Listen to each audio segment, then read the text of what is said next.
My name is Margot Hayes, and I am 66 years old. The story I am about to tell you unraveled the very fabric of my reality. It begins on the quietest day of my life, my husband Ernest's funeral.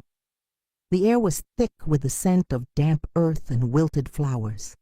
I stood, a solitary figure in black, as the priest's words washed over me, meaningless and hollow. Then my phone vibrated in my clutch, a jarring intrusion in the silence. A message from an unknown number. I'm alive. 2 words that sent an arctic chill straight to my soul.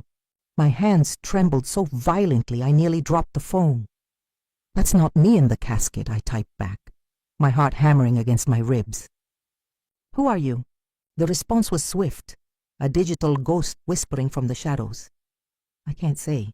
They're watching. Don't trust our sons. In that single earth-shattering moment, my world didn't just crumble, it splintered. My gaze snapped up, searching the small crowd. There they were, Charles and Henry, my own sons, standing sentinel by their father's casket. Their expressions weren't shattered by grief. They were strangely, unnervingly calm. Their tears looked rehearsed, their comforting hugs to mourners as cold and impersonal as a business handshake. Something was terribly, horribly wrong. For 42 years, Ernest had been my everything, my rock, my sanctuary, the steady beat of my heart. I met him when I was 24, in our sleepy little town of Spring Creek. We were 2 kids from the same dusty back roads, our dreams as modest as our means. I cleaned houses to care for my ailing mother. He repaired bicycles in the small, greasy shop his father left him. We were poor in pockets, but rich in a way money could never touch. We had real, unshakable love. I remember our beginning like it was yesterday. A Tuesday morning, the air already warm. I was walking to the market in my faded green dress and scuffed shoes. He stepped out of his shop, wiping grease-stained hands on a rag, and offered me a smile so shy and genuine it stole my breath. "Good morning, Margot," he said, his voice soft as a summer breeze. "Need me to take a look at your bike?" I didn't own a bike, but I found an excuse just to stand there and talk to him. That one conversation blossomed into stolen moments under the town's ancient oak tree, into whispered promises of forever, and finally, into a simple wedding overflowing with hope. Our first years were a beautiful struggle. We lived in a 2-bedroom house with a tin roof that sang when it rained, a symphony that required a constellation of pots and pans on the floor to keep us dry. But we were happy. Ernest worked from dawn until dusk, and I sewed dresses for the town's women. When Charles was born, I thought my heart would explode with joy. He was a perfect baby with his father's earnest eyes and my smile. 2 years later, Henry arrived, just as beautiful. We poured every ounce of our love into them. Ernest was a wonderful father, teaching them to fish, to fix things with their hands, to be good men. I was their comfort, their constant. We were a close-knit family, or so I desperately believed. As they grew, a subtle shift began. Charles, the eldest, was fiercely ambitious. He'd ask why we didn't have a new car, why our lives were so simple. Henry, his ever-faithful shadow, echoed his every word. The true fracture came when Charles turned 18. Ernest, beaming with pride, offered him a place in the shop. Charles looked at his father's calloused, honest hands with pure contempt. "I don't want to get my hands dirty like you, Dad. I'm going to be someone important." I saw the light in Ernest's eyes die that day. He never complained, but I'd find him on the porch at night, staring at the stars with a profound sadness. His son had rejected his entire world. The years rolled on. To my surprise, Charles did become important. He clawed his way into city real estate, and Henry followed. They started making money, real money, the kind Ernest and I could scarcely comprehend. At first I was so proud. My boys had escaped the poverty we never could. But that pride curdled into a deep, quiet sorrow. Their visits became rare, their calls brief and rushed. When they did grace us with their presence, they arrived in gleaming cars and tailored suits, speaking a language of investments and properties I didn't understand. They looked at us, their own parents with a mixture of pity and shame. "Mom," Charles said once, gesturing to our beloved weathered home, "you and Dad should move. This place is falling apart." He wasn't wrong. But this house held our life, every memory, every laugh, every shared dream. It was our sanctuary. Ernest, ever the wise one, would simply squeeze my hand and whisper, "Margot, money has changed our boys. We aren't enough for them anymore." I fought that truth, making excuses for their empty chairs at the table, their broken promises. "They're busy building their lives," I'd tell myself. But in my heart I knew. We had lost our sons long before I lost my husband. The final stark transformation came with Charles's marriage to Jasmine Albright, a woman from the city who wore her disdain like expensive perfume. The first time she visited, her designer heels sank into the soft earth of our porch. She offered me a limp, condescending handshake, her eyes performing a slow, critical inventory of our home that made me feel microscopic. At dinner, she pushed the food I'd cooked with so much love around her plate. Charles, a nervous stranger, leaned in and whispered to her, "Next time, we'll take them to a proper restaurant." I heard every word. Each one was a tiny, precise cut to my soul. Henry remained single but adopted his brother's cold distance. His visits were fleeting, his attention always on his phone, closing another deal.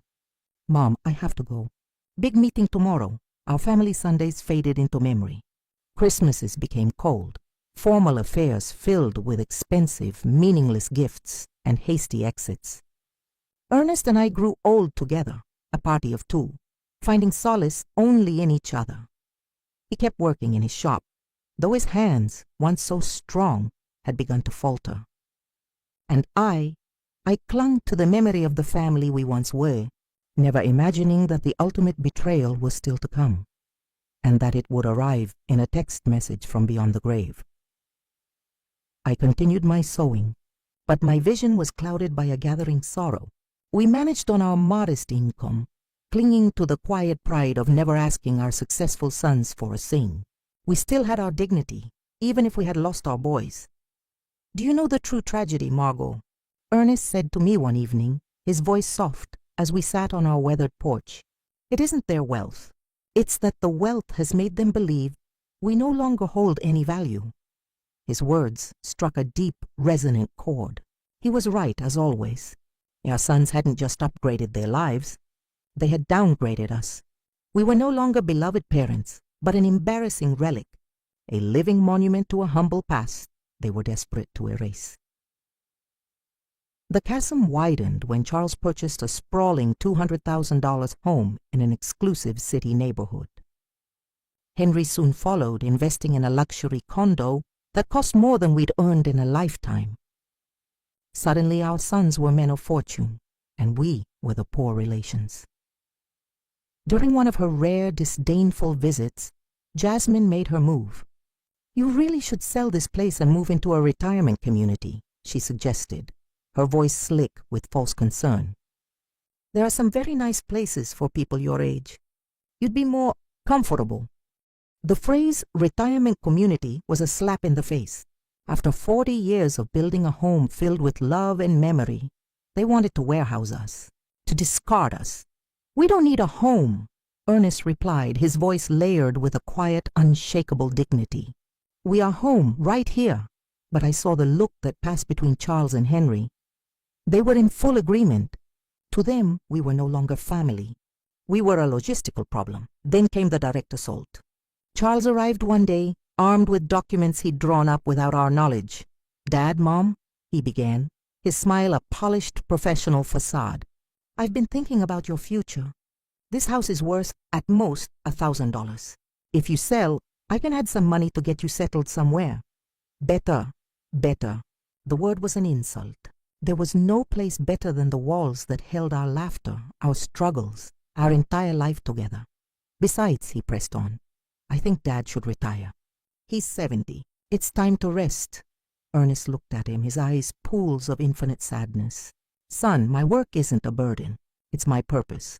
It's what keeps me alive." "But you could get hurt," Henry interjected, his voice unusually sharp. At your age, an accident would be catastrophic. Their words were wrapped in the language of care. But I sensed something colder beneath the surface, a gnawing impatience, a sinister urgency I couldn't yet name. The pressure intensified over the following months. They brought realtors to our door without warning. They had the property appraised behind our backs. They spoke in a new, unsettling language of what was best for everyone. "Look," Charles said during a painfully tense dinner, "Jasmine and I are planning for children.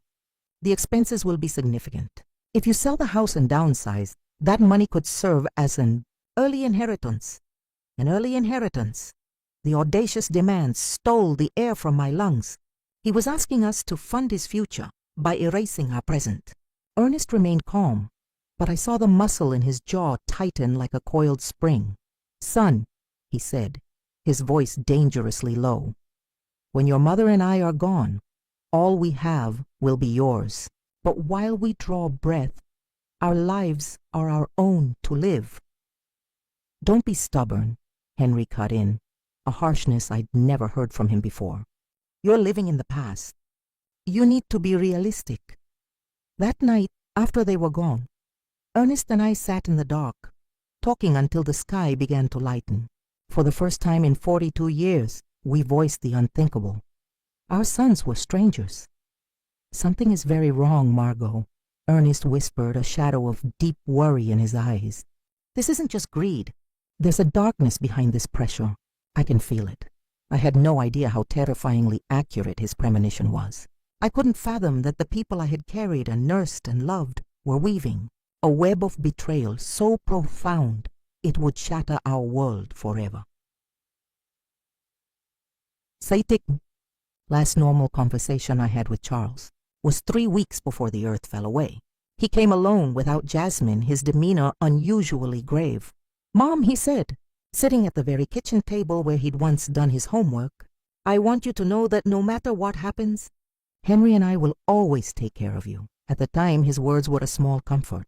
But now, standing by Ernest's grave, they echo in my mind with a chilling, prophetic menace. No matter what happens, what did he know? What had they already set in motion? The end of our world came on a Tuesday morning. Ernest had left for the shop at dawn, as he had for over 40 years. I was in the kitchen preparing his favorite lunch, meatloaf and mashed potatoes, when the phone rang with an urgency that froze my blood. "Mrs. Hayes?" a stranger's voice asked. "I'm calling from Memorial Hospital. Your husband has been in a serious accident. You need to come immediately." The words blurred into a meaningless roar. The world tilted. My legs gave way, and I clutched the doorframe to keep from collapsing. "What happened? Is he okay? Is he alive? Ma'am, please, just come as soon as you can." The drive was a foggy nightmare. My neighbor, Doris, had to take the wheel because my hands were shaking too violently to hold the keys. My mind raced, refusing to accept it. Ernest was careful. He was methodical. An accident made no sense. When we arrived at the hospital, Charles and Henry were already there. That detail should have screamed at me. No one had called them. At least I hadn't. But in my shattered state, I didn't question it. I just fell into Charles's arms. "Mom," he said, his voice thick with what I mistook for grief. "Dad, he's in really bad shape. The doctors say one of the machines in the shop exploded," Charles explained, his voice a practiced monotone. "Severe burns, traumatic brain injury." Henry stood beside him, his eyes red-rimmed but his posture rigid. He seemed less consumed by sorrow and more vibrating with a nervous, unsettling energy, like a man awaiting a stock ticker, not his father's prognosis. "Can I see him?" I begged, my voice cracking. "Only immediate family. 5 minutes maximum," the nurse replied softly. When I stepped into that sterile ICU room, my knees nearly buckled. Ernest was a ghost of himself, swallowed by a tangle of wires and tubes, his face and arms swathed in white bandages. The rhythmic, artificial hiss of the ventilator filled the silence where his voice should have been. I stumbled to his bedside and cradled his hand, the only familiar part of him left. "Ernest, my love, I'm here," I whispered, my tears falling onto the sheet. "You're going to pull through this. You have to. For a breathtaking second, I felt it, a faint, deliberate squeeze. His eyelids fluttered behind their closed veil. He was in there. My fighter was still battling to come back to me. The next 3 days were a torturous blur. I became a permanent fixture in the waiting room, existing on bad coffee and frayed nerves. Charles and Henry took shifts, but their focus was elsewhere. They hovered around the doctors, their conversations a low, urgent hum. I caught fragments that curdled my blood. Henry was obsessed with medical insurance, the mounting costs. Charles was on the phone, his voice low, discussing life insurance policies and beneficiaries with a chilling familiarity. "Mom," Charles said on the second day, steering me away from Ernest's door. "We reviewed Dad's insurance. There's a $50,000 life insurance policy. The workers' comp could cover another $75,000. The numbers hung in the air, ugly and profane. I don't care about the money," I snapped, my voice raw. "I just want your father to get better." "Of course, Mom," he soothed, but his eyes held no warmth. They were the eyes of an actuary, coldly assessing a bottom line while his father lay dying. On the third day, Dr. Patterson delivered the verdict in a quiet office. "Mrs. Hayes," he began, his compassion a stark contrast to my son's demeanor, "your husband's condition is critical. The infection is spreading. The brain trauma. We have to be realistic. We should prepare for the worst. Prepare for the worst." The euphemism was a dagger. "We want to try everything," I insisted, sobs racking my body. No matter the cost, no matter how long, but Charles and Henry exchanged a glance, a silent, complicit agreement that froze the blood in my veins. "Mom," Charles said, his voice dripping with a false, reasoned calm, "we have to be practical. Dad would never have wanted to live like this. He always said he never wanted to be a burden." The word detonated in the small room. "A burden?" I exploded, a lifetime of love fueling my fury. "He's your father." "We know," Henry cut in, his tone clinical. "But we also have to think of you. The medical bills will be astronomical. They could wipe out everything you have. Again, always the money." They were conducting a cost-benefit analysis on their father's life. That night, in the eerie silence of the ICU, I clung to Ernest's hand. "My love, I don't know what to do," I whispered, my forehead resting on the bed rail. "They're giving up on you, but I'm not. I can't." And then the moment that haunts me. His fingers twitched. A weak but undeniable squeeze. His lips parted, trembling as if trying to form a word, a warning, a name. He's reacting. He's trying to speak. I cried out, my hope surging, but by the time the nurses arrived, the moment had passed. "Involuntary muscle spasms, I'm afraid," one said gently, patting my shoulder. "It doesn't indicate consciousness, but I knew." I felt his desperate final attempt to bridge the void. He had something to tell me. 2 days later, in the pre-dawn gloom of Friday, a chorus of frantic alarms shattered the hospital quiet. Code blue, lights flashed. A crash cart rattled past me as I jolted awake in the hallway chair. "No, no!" I screamed, scrambling toward his room. For 40 agonizing minutes, a team of doctors fought a losing battle against the inevitable. At 4:37 a.m., they stopped. The world stopped. Ernest was gone. The pain was a physical evisceration. I collapsed, wrapping my arms around his still, warm body, howling my denial into the silence. Charles and Henry arrived an hour later. They were not disheveled with grief. They were prepared. They carried folders, documents, and a list of funeral homes. "We've already spoken with Spring Creek Funeral Home," Charles stated, his voice devoid of tremor as I wept uncontrollably. "They can collect the body this morning." Henry nodded, already moving to the next item on his morbid checklist. "The insurance claim process is already underway." Their efficiency was monstrous. Their organization an hour after their father's death was not comforting. It was a confession. Something was deeply, horribly wrong, but my grief was a tidal wave, drowning all coherent thought. The funeral was scheduled for Monday. Charles managed every detail without my input, selecting the plainest casket, the most abbreviated service, as if rushing to tidy up an inconvenient mess. "It's what Dad would have wanted," he said, when I weakly protested my exclusion. Something simple, no fuss. The stage was set, the players in position, and I, drowning in a sorrow they seemed not to share, was the only one who didn't know the script. But Ernest deserved more than this indecent rush to enter him and move on.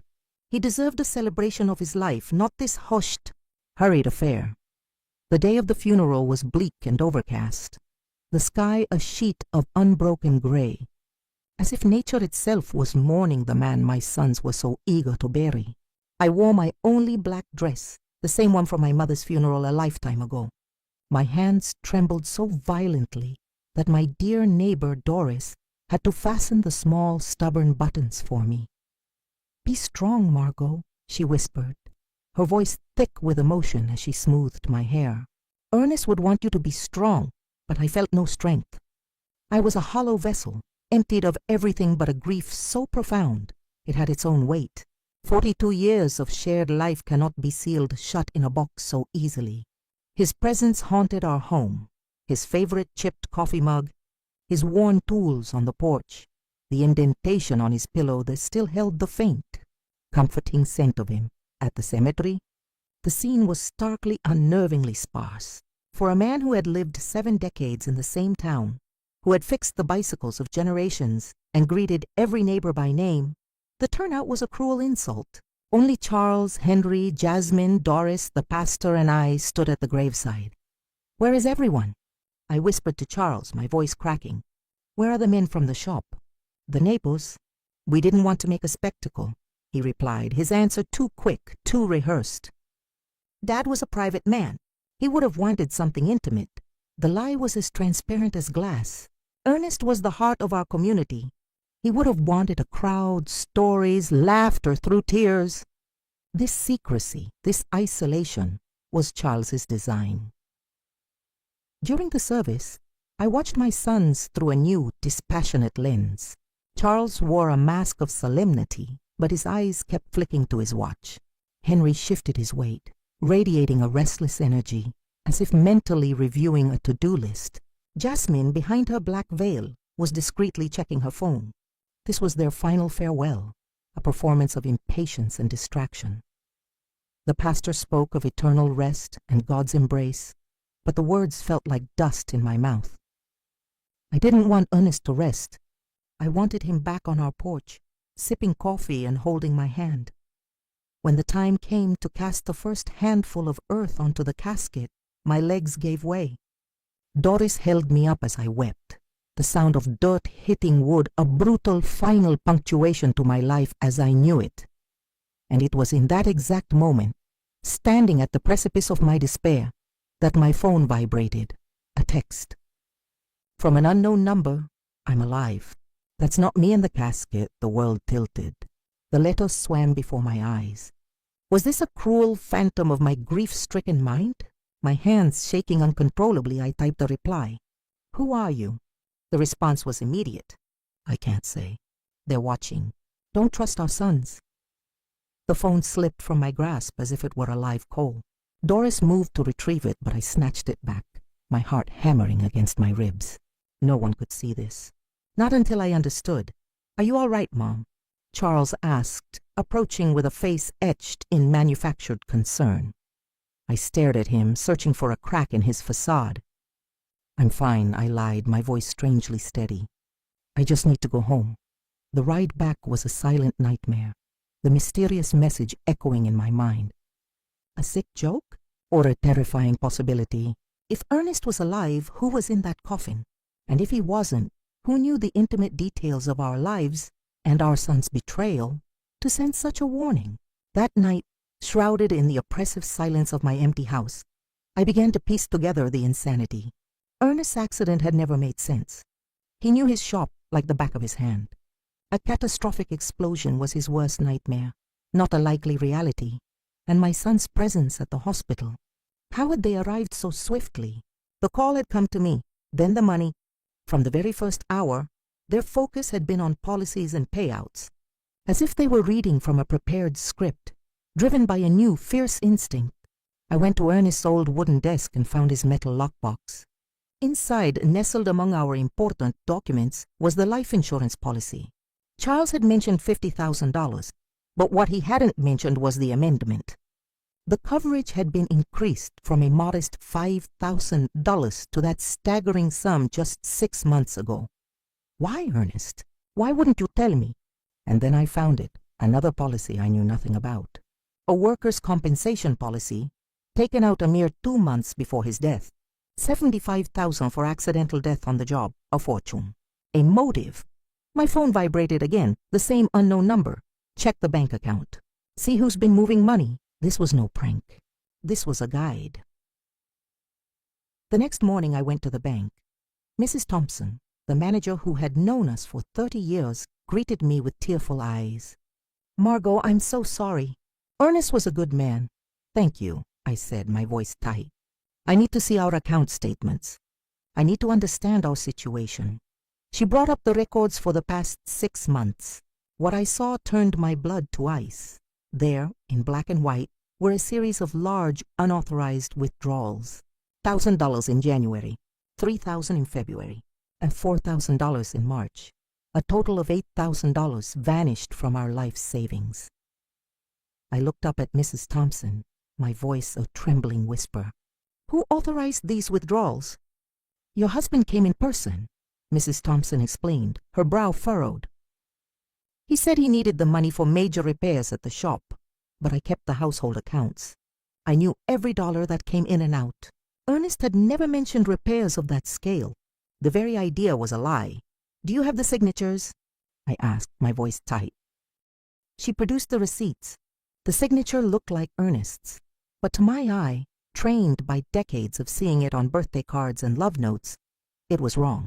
The lines were hesitant, the flourish at the end of the E too forced. It was a forgery. "Mrs. Thompson," I pressed, my heart hammering against my ribs. "Did he come alone?" She thought for a moment, then her eyes widened slightly. "Now that you mention it, Charles was with him once or twice. He said he was helping his father with the paperwork, that Ernest's eyes weren't what they used to be." The lie deepened, becoming more vile. Ernest's eyes were sharp. He only needed his glasses for the finest print. Charles hadn't been a helper. He had been a puppeteer.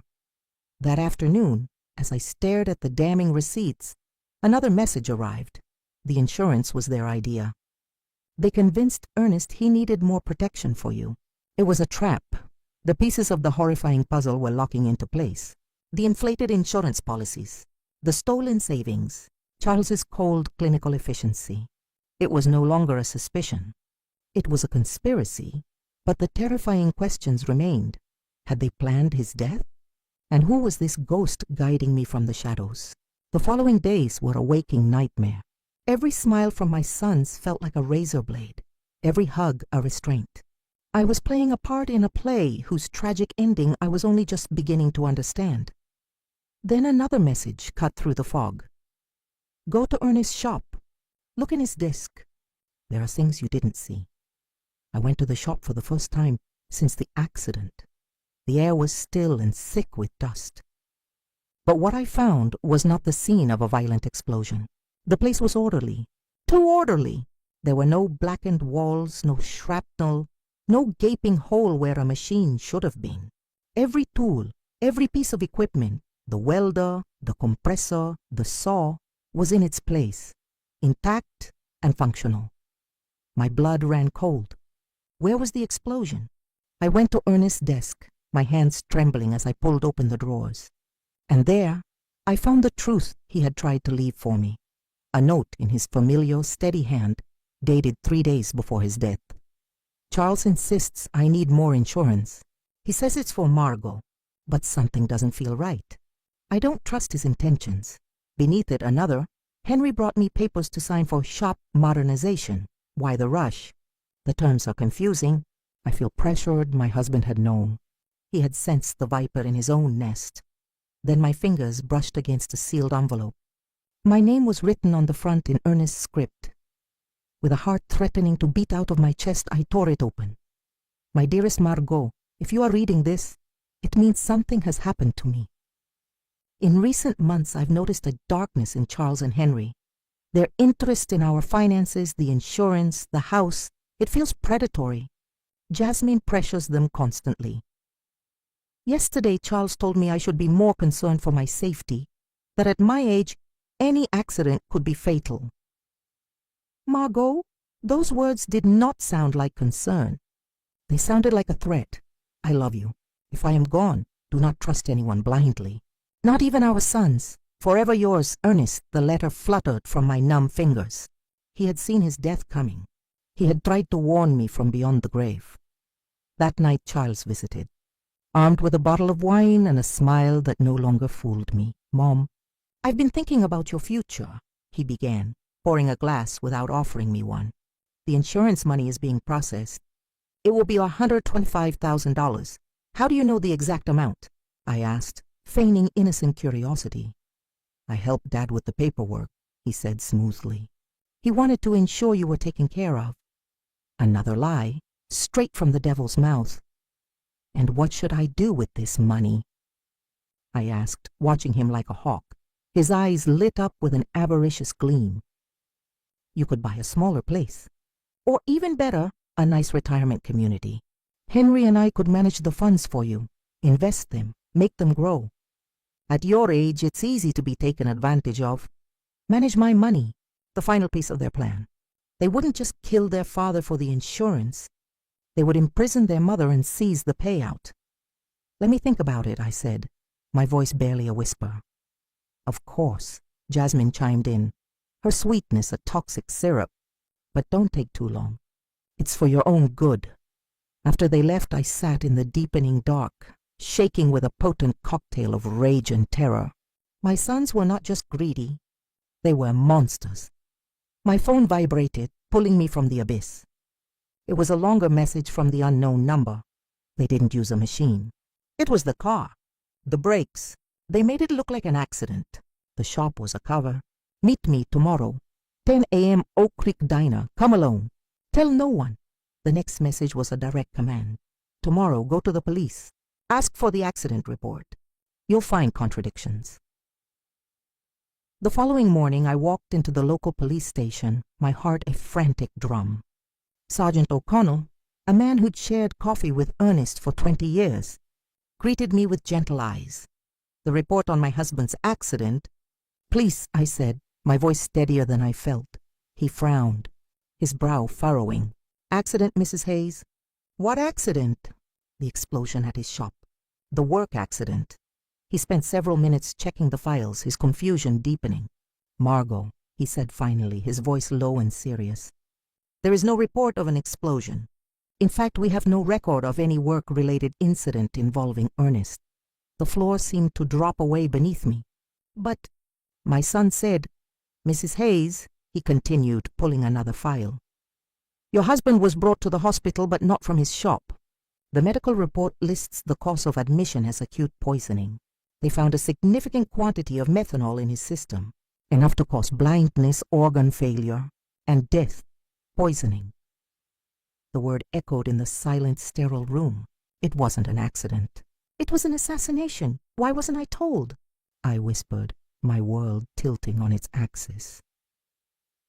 The next of kin who signed the admission papers requested full confidentiality, the sergeant explained, his face grim.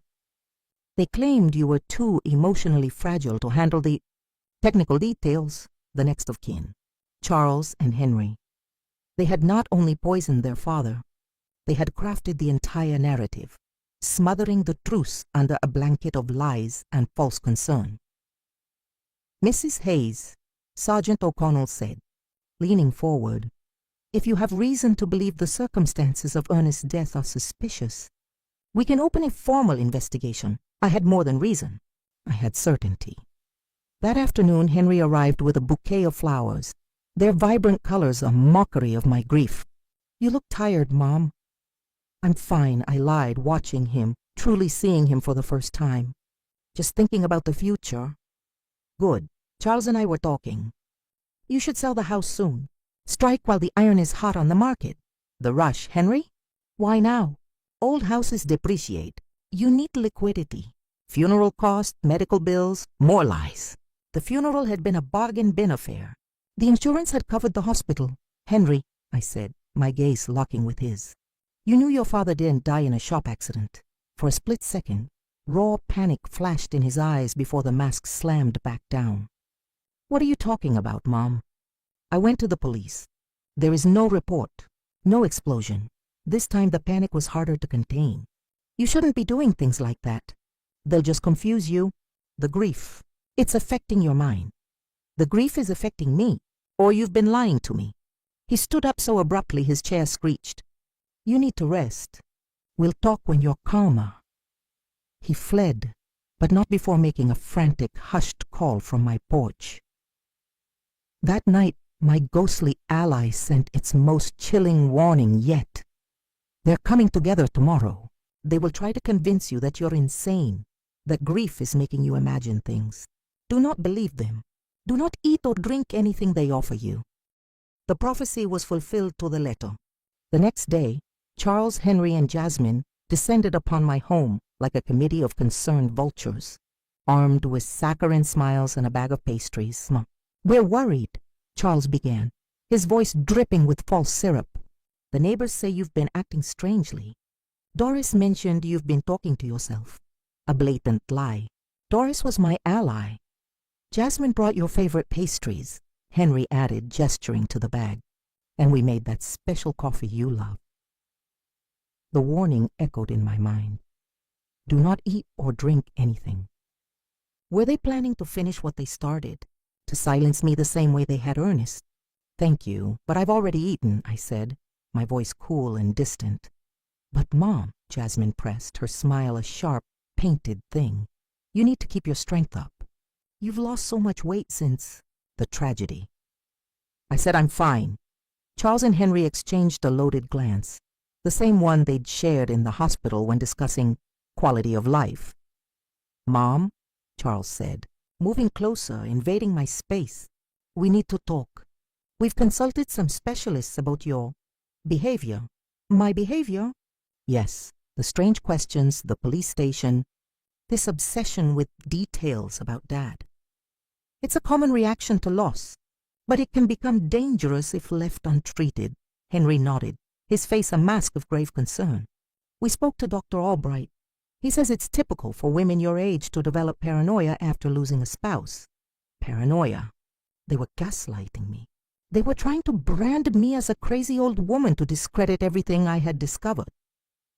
I am not paranoid, I stated, my voice ringing with a clarity that surprised even me. I am asking questions that should have been asked from the beginning. What questions? Charles challenged, a flicker of anger in his eyes. Questions like why there's no police report for the accident. Questions like why the shop is spotless, with no sign of an explosion. Questions like why you withdrew $8,000 from our savings using a forged signature. The room fell into a stunned, suffocating silence.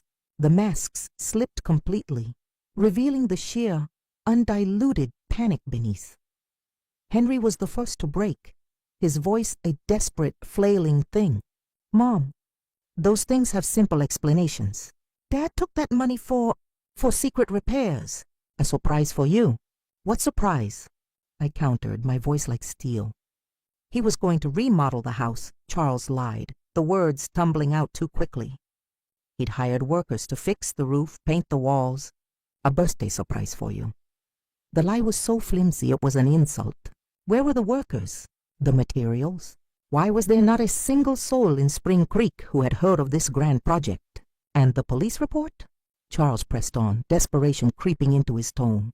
Not every accident requires a report, Mom, especially on private property. Another lie. Sergeant O'Connell had been unequivocal. Any serious injury demanded an official record. Mom? Jasmine interjected, her voice a syrupy poison. We only want what's best for you. We think you should move somewhere with specialized medical attention.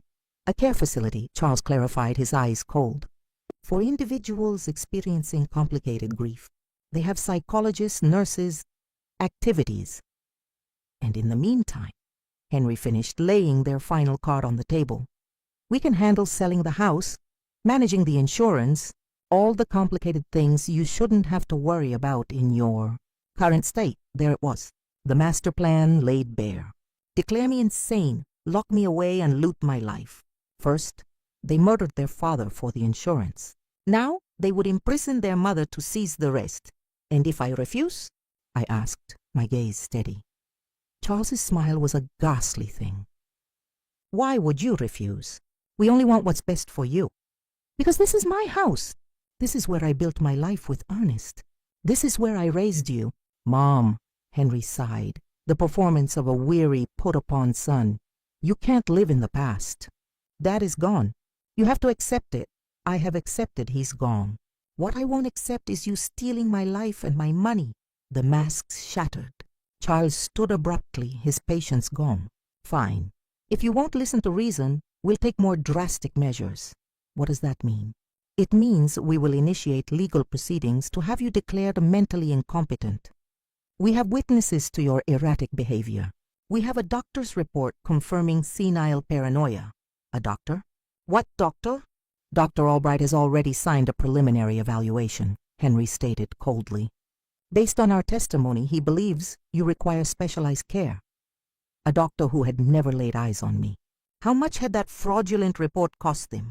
So, Charles concluded, his voice dropping to a menacing whisper, you can cooperate voluntarily, or we can do this through the courts. But either way, you are going to get the help you need. It was a direct, brutal threat. I need time to think, I said, buying the only currency I had left. Time. Of course, Jasmine purred. But don't take too long. For your own good. The moment the door closed behind them, my legs gave way. I trembled not with fear, but with a volcanic rage. My own sons were not just greedy, they were sociopaths. That night, my phone delivered salvation. Margot, this is Stephen Callahan, a private investigator. Ernest hired me 3 weeks before he died, suspicious of Charles and Henry. They poisoned him with methanol in his coffee. I have audio evidence of them planning it. Tomorrow, 3 p.m., the Corner Cafe. Sit at the back. I'll be there. The ghost had a name, and he had proof. A fierce, cold calm settled over me. The war had begun. They had money, influence, and a terrifying ruthlessness. But I had the truth, and a murdered husband's love had armed me with both a weapon and an army of one. For the first time since Ernest's death, I smiled. They had underestimated their mother. They were about to learn that a woman fighting for her husband's memory is a force of nature no amount of greed can withstand. The next day, I dressed with purpose, choosing a serious purple dress, my armor for battle. At 2:30 I walked to the cafe, my senses heightened, seeing a potential enemy in every passerby. I took the back table, ordered tea, and waited, my hands steady on the worn wood. At exactly 3 p.m., a man approached. He was in his 50s, with intelligent eyes and a kind, serious face. He carried a simple brown folder. Mrs. Hayes? He asked, his voice low. I nodded. I'm Stephen Callahan. I'm so sorry for your loss. Ernest was a good man.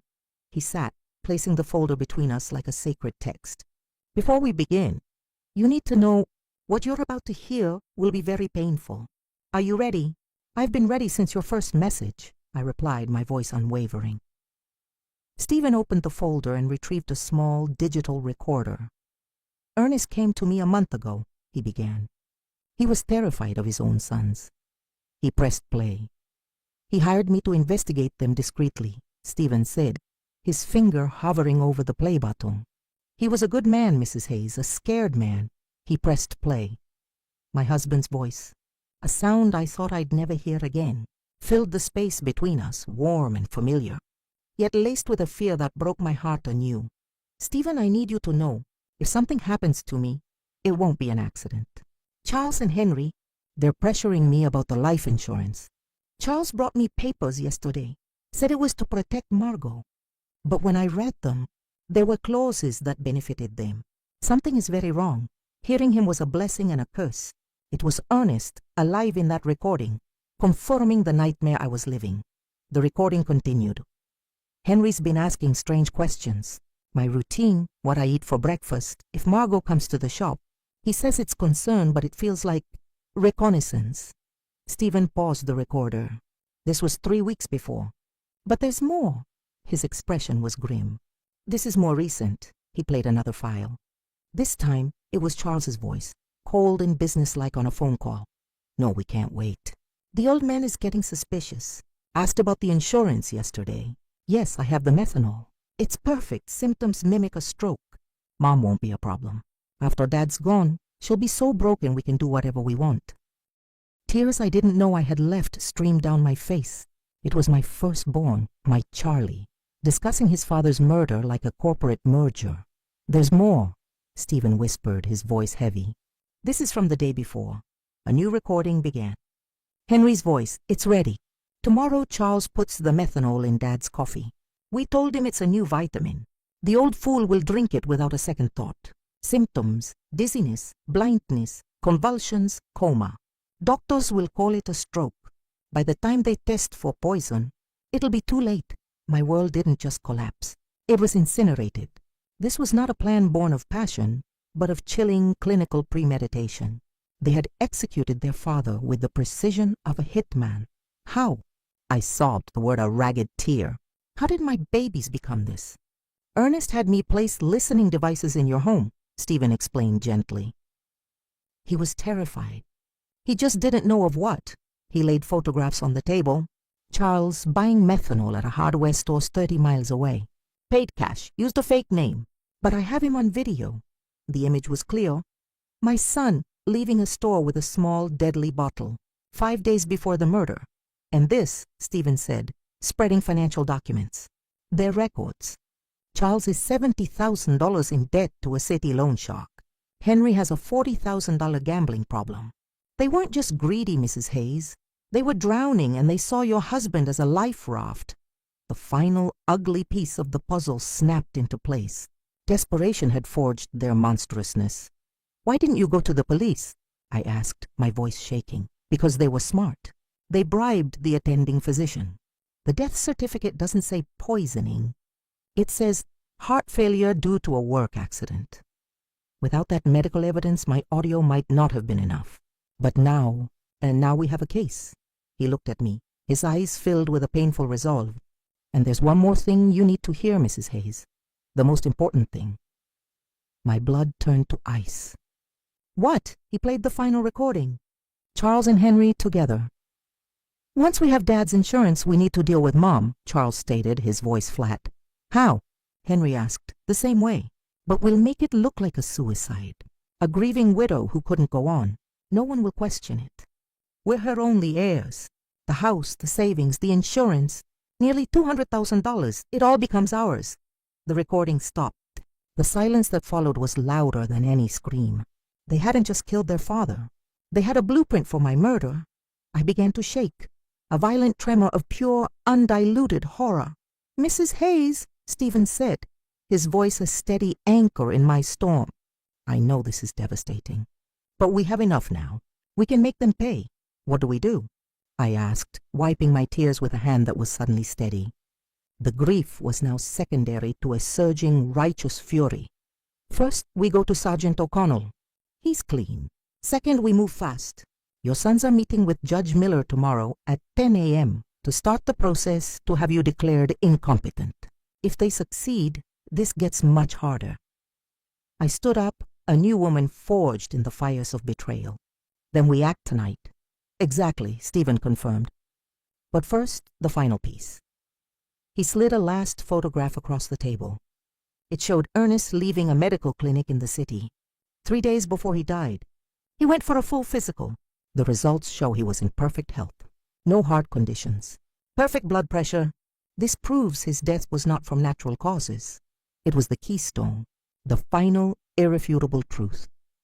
I looked at Stephen, this stranger who had become my only ally, and took his hand in mine. My voice was low, clear, and filled with a lifetime of strength. Stephen, I said, let's go bury my sons. Thank you for keeping your promise to my husband, I said, my voice steady as I looked at Stephen.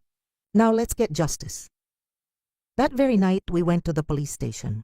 Sergeant O'Connell was on duty, and the quiet precinct was the perfect stage for our reckoning.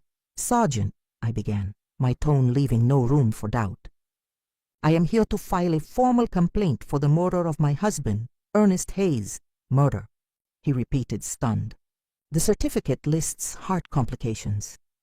The certificate is a lie, I stated, placing Stephen's folder on his desk with a definitive thud.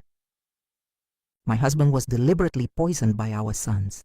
For 2 hours we laid out the case. The chilling audio confessions, the photo of Charles buying the methanol, the forged bank signatures, Ernest's clean bill of health, and finally, the recording detailing their plan to murder me. Sergeant O'Connell listened, his face growing graver with each piece of evidence. "This is monstrous," he finally murmured. "Mrs. Hayes, are you certain?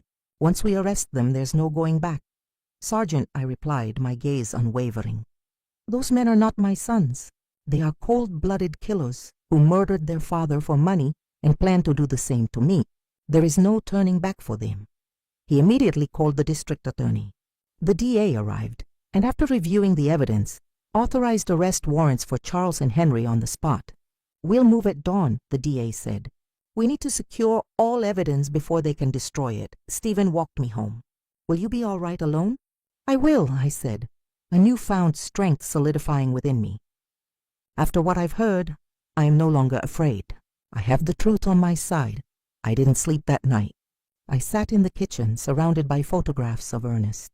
For the first time, the pain was joined by a profound sense of resolution. Justice was coming. At 6 a.m. my phone rang. It was Charles. "Mom, you need to come to Henry's. Something terrible has happened." "What happened?" I asked, feigning concern. "Better I explain in person." "Please, hurry. It was a trap. I knew it." After the recordings, I knew their timetable had moved up. But I also knew the police were already in motion. "I'm on my way," I lied. I stayed put.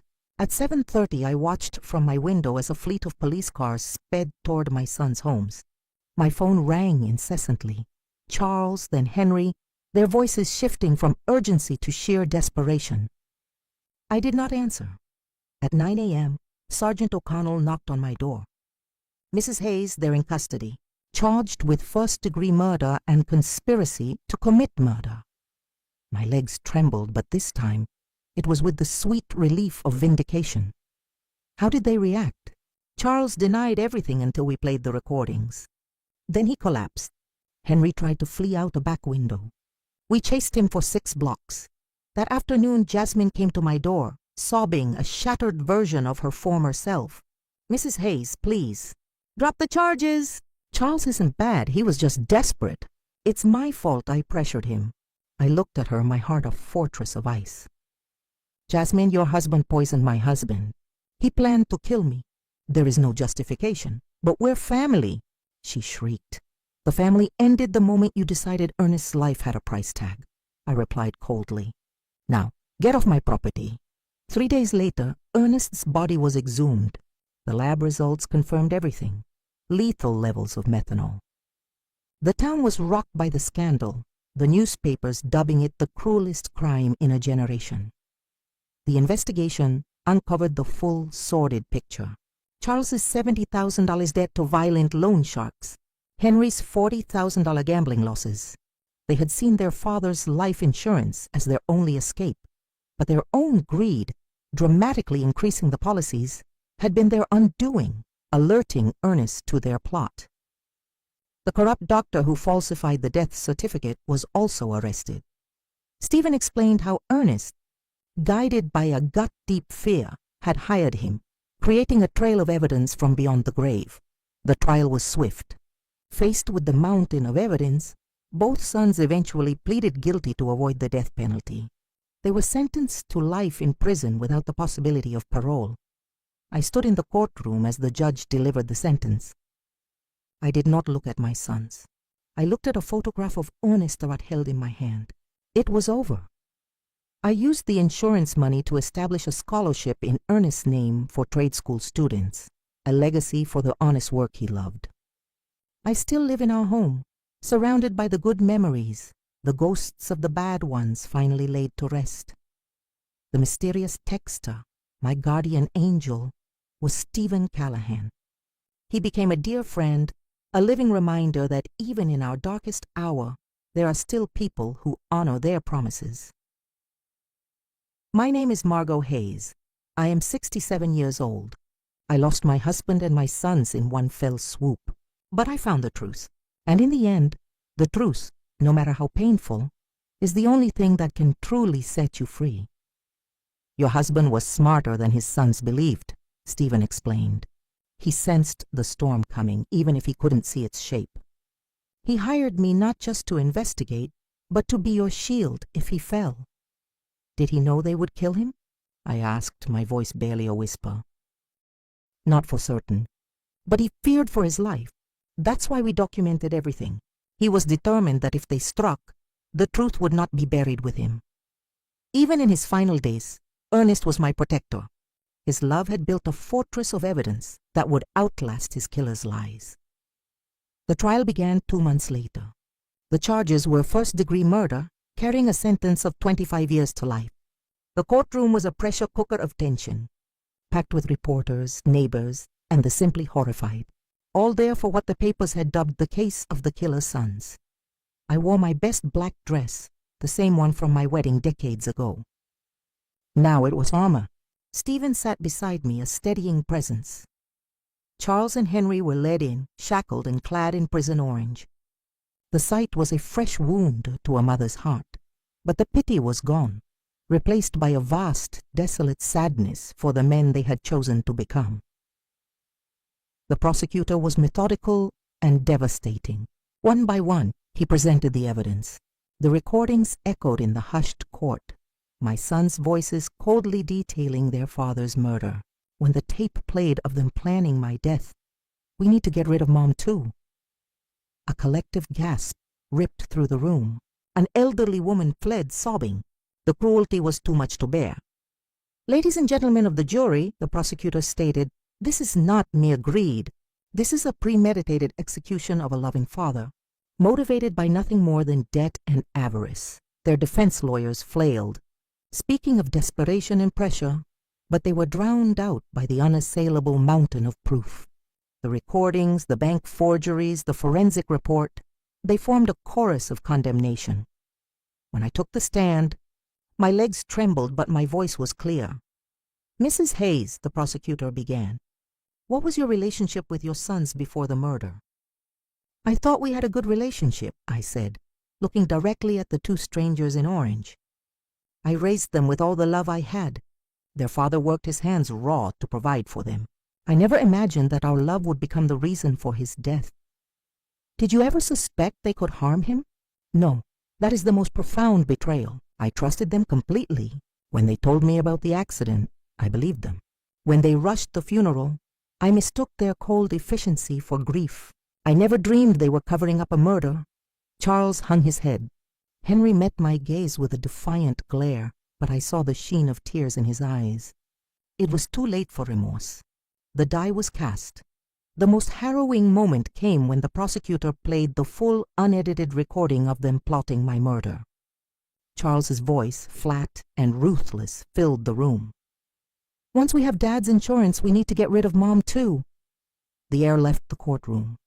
Dozens of eyes turned to me, filled with a mixture of horror and profound pity. "How did you feel?" the prosecutor asked softly. Hearing that for the first time, I realized, I replied, my voice cracking but unwavering, that I had lost my sons long before I lost my husband. The boys I raised were gone, replaced by monsters who saw their parents as inventory to be liquidated. The defense's cross-examination was a weak attempt to paint me as a grief-crazed old woman, but the recordings were a witness that could not be impeached. Stephen testified next, a pillar of integrity, detailing Ernest's fear and the meticulous investigation that followed. The medical examiner presented the exhumation results, clinically confirming the methanol that had stolen Ernest's life. After 3 days of damning testimony, the closing arguments began.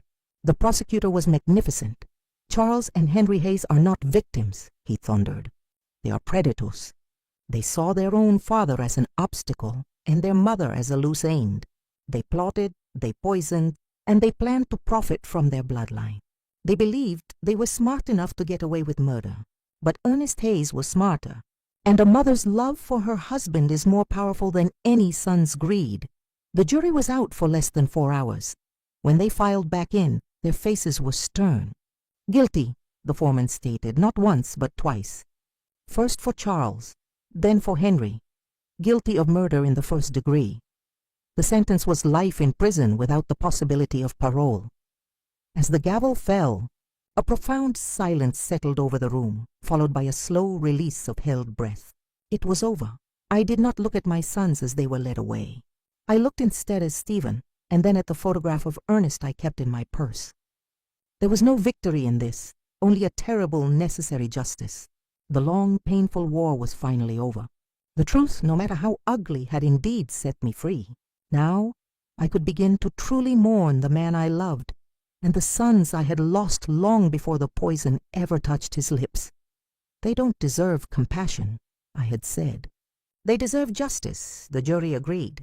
After 6 hours, they returned with a verdict that echoed through the silent, tense courtroom: guilty. On both counts, the murder of their father and the conspiracy to murder me. Charles collapsed, the finality of his fate crushing him. Henry remained a statue, his defiance a final hollow fortress. The judge's sentence was a life term without parole. As the gavel fell, a colossal weight, the weight of betrayal, of fear, of unspeakable grief, lifted from my shoulders. This was not celebration. This was absolution. In the weeks that followed, my home transformed. It was no longer a tomb of secrets, but a sanctuary again. The walls held our happy memories, and the shadows of deceit had been banished by the light of truth. Stephen visited often. "How are you, Margot?" he would ask. "At peace," I'd answer, and for the first time it was true. "I sleep through the night now. Ernest can finally rest.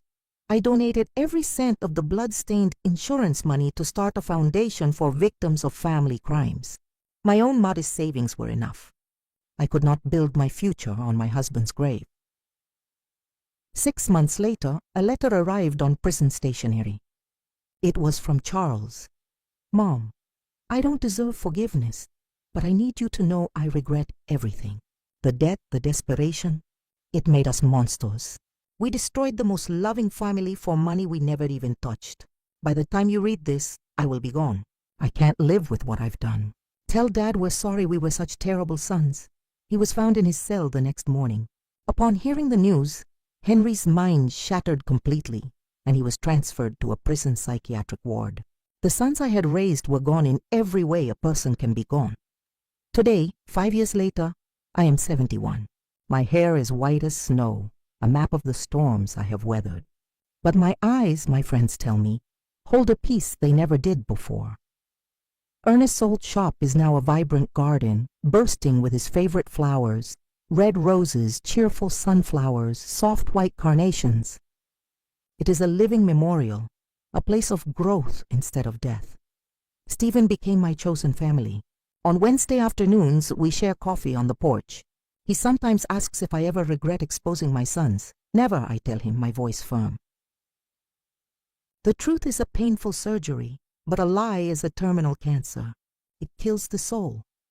The Ernest Hayes Foundation has become my life's work. It is my answer to the darkness. We provide investigators, lawyers, and therapists so others don't have to fight this battle alone. 6 months ago, a woman named Eleanor came to me. Her story was a haunting echo of my own: a suspicious death, greedy relatives, the cold calculation of inheritance. The foundation stood with her, and her brother was later convicted. She hugged me, her tears soaking my shoulder. "Pexte, Mrs. Hayes," she whispered, "your courage gave me mine. In moments like that I understand the purpose of my pain. My suffering was not in vain. It became a shield for others." Henry remains in the psychiatric facility, a ghost of the boy he once was. I do not visit. The children I loved died long ago, casualties of their own greed. I have learned that family is not a title bestowed by blood, but a bond forged in love, loyalty, and respect. Ernest was my true family. My friends are my family. Stephen is my family. Justice did not bring my husband back, but it gave me back my life. And on quiet evenings, sitting on our porch, I feel his presence beside me not as a ghost of sorrow, but as a proud, enduring love. He is with me in the garden he inspired, in the foundation that bears his name, and in the peace I finally earned by having the strength to honor the truth, no matter the cost. The doctors say Henry lives in a waking nightmare, trapped in a prison of his own making. He is consumed by a guilt so profound, he believes Ernest visits his cell each night, a spectral judge delivering a perpetual sentence. He has tried to join his brother in death 3 times, but the state keeps him alive in his private hell. I receive his letters occasionally. They are rambling, desperate scribbles full of pleas and phantom apologies. I used to read them, searching for a glimmer of the boy I once held. But I realized I was only sifting through ashes, hoping to find a fire that had long since burned out. Now they remain in a shoebox, unopened. I may read them one day. I may not. I have earned the right to protect my own peace. Jasmine vanished from Spring Creek after the trial, a ghost fleeing the hauntings of her own making. I do not know if she was a co-conspirator or just another soul poisoned by the allure of easy money. The answer no longer matters. Some questions belong to the past, and I have chosen to live in the present. In this town, my story has become a cautionary tale, a local legend whispered about greed and the monsters it can create. Some see me as a hero, others a heartless mother. Their opinions are like weather, they pass. I carry the truth within me, and it is my anchor. My health, the doctor tells me, is remarkably robust for my age. The body heals, he said, when the heart finally finds rest. My Sundays are sacred. I gather flowers from the garden that was once Ernest's shop, and walk to the cemetery. His headstone now bears the inscription I chose after the trial. Ernest Hayes, beloved husband, betrayed father, honorable man. His love was stronger than his death. I sit and tell him everything, about the foundation that bears his name, about the families we've helped, about the letters that begin. Because of your courage, I found mine, and I swear I feel his approval in the gentle breeze that rustles the oak leaves above. Do you know what's strangest, my love? I whispered on my last visit. I don't feel anger anymore when I think of our sons. Only a deep, abiding pity. They were given every ounce of love we had, and they chose hatred. They were offered honor, and they chose to be murderers. What a tragic, wasted exchange. Last week, a reporter asked me what I would say to others in my situation. My answer was simple. Family is not a license to harm. Love is not blind. It should have the clearest vision of all. If someone who claims to love you is capable of hurting you for profit, that is not love. And it is never too late to seek justice, no matter who sits in the defendant's chair. This year, on the 5th anniversary of his death, we held a ceremony. Over 200 people came, a sea of faces touched by the legacy born from our tragedy. Stephen gave a speech that brought tears to my eyes. Ernest Hayes was killed by greed, he said, his voice strong and clear. But his story did not end there. His wife's courage ensured that his death would become a shield for others. Evil tried to write the final chapter, but good has turned the page into a story of hope. At night, I sometimes allow myself to look at the old photographs, the little boys with grass-stained knees, beaming beside their father on Christmas morning. I cry for them, for the innocent, boundless potential that was lost. But I do not cry for the men they became. They authored that story themselves. My personal tragedy has become something larger, a testament that justice can find a voice in the most unexpected places. A 66-year-old widow proved that truth is an unstoppable force, that love outlasts betrayal, and that it is never too late to stand for what is right.